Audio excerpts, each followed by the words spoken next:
Je crois que l'on devrait se comporter avec les chefs-d'œuvre artistiques de façon à pouvoir les mettre à profit pour le salut de notre âme. Il nous paraît sacrilège lorsque quelqu'un, dans une heure de plaisir profane, s'écarte en chancelant les rires sonores de ses amis pour entrer, par habitude, dans une église afin de converser quelques minutes avec Dieu.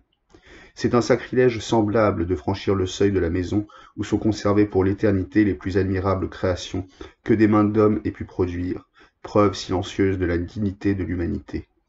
Attendez, comme pour la prière, les heures bienheureuses où la faveur du ciel illumine votre être intime d'une révélation supérieure. Ce n'est qu'alors que votre âme s'unira en un tout harmonieux avec les œuvres des artistes. Leurs formes enchantées sont muettes et fermées si vous les observez froidement. Votre cœur doit tout d'abord les invoquer avec force, si elles doivent vous parler et être en mesure d'essayer sur vous toute leur puissance. Les œuvres d'art, à leur manière, s'inscrivent aussi peu dans le cours ordinaire familier de la vie que la pensée adressée à Dieu. Elles dépassent l'ordinaire et l'habituel, et nous devons nous hausser vers elles de tout notre cœur pour les transformer à nos yeux, trop souvent troublés par les brouillards atmosphériques, en ce qu'elles sont selon leur nature supérieure.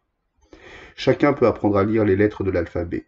Chacun peut se raconter les histoires des temps passés par des chroniques érudites et les raconter à son tour. On peut même étudier les fondements d'une science et comprendre des principes et des vérités, car les lettres de l'alphabet ne sont là que pour l'œil, que l'œil reconnaisse leur forme. Les théorèmes et les événements ne sont des objets de notre préoccupation qu'aussi longtemps que l'œil de l'esprit travaille à les saisir et à les reconnaître. Mais dès que nous nous en sommes rendus maîtres, l'activité de notre esprit prend fin, et nous ne jetons guère par la suite qu'un coup d'œil paresseux et stérile sur nos trésors. Il n'en va pas de même des œuvres d'artistes magnifiques. Elles ne sont pas là pour que l'œil les voie, mais pour qu'on pénètre en elles avec la bienveillance du cœur, qu'on vive et qu'on respire en elles.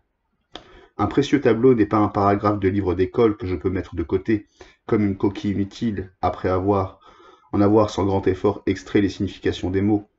Au contraire, dans les grandes œuvres d'art, le plaisir se poursuit, ininterrompu, sans s'épuiser jamais. Nous croyons les pénétrer toujours plus profondément, et pourtant elles raniment toujours à nouveau nos sens, sans que nous ne voyions quelque limite au plaisir de notre âme. En elles brille la flamme d'une huile de vie éternelle qui ne s'éteint jamais à nos yeux. Impatient, je ne m'arrête point au premier coup d'œil, car la surprise de la nouveauté, dont beaucoup d'esprits, à la recherche de plaisirs toujours changeants, veulent faire le bénéfice principal de l'art, m'a toujours semblé un mal nécessaire de la première contemplation. La véritable jouissance exige une réflexion silencieuse et paisible de l'âme, et elle ne se manifeste point par des exclamations et des applaudissements, mais seulement par des mouvements intérieurs. C'est pour moi un jour de fête sacrée, lorsque je me rends, avec sérieux et l'âme préparée, pour contempler de nobles œuvres d'art. Je reviens souvent et sans cesse vers elles. Elles demeurent fortement imprimées en mon esprit, et aussi longtemps que j'irai de par la terre, je les porterai dans mon imagination, pour la consolation et l'éveil de mon âme. En quelque sorte semblables à des amulettes spirituelles que j'emporterai dans ma tombe. Celui dont les nerfs fins et sensibles cèdent au charme secret qui se cache dans l'art, son âme est souvent émue au fond d'elle-même, là où un autre passe avec indifférence. Il a la chance de trouver dans sa vie des occasions plus fréquentes d'émotions saintes et d'agitation de son intimité.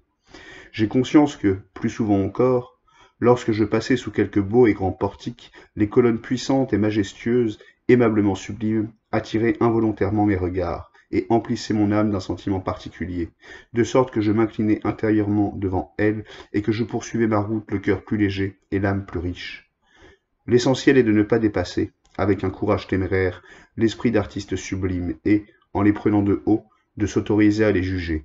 Ce serait là une folie du vain orgueil humain. L'art est au-dessus de l'homme. On ne peut qu'admirer et vénérer les œuvres magnifiques de ses élus, et ouvrir tout grand notre âme devant elles pour décanter et purifier tous nos sentiments.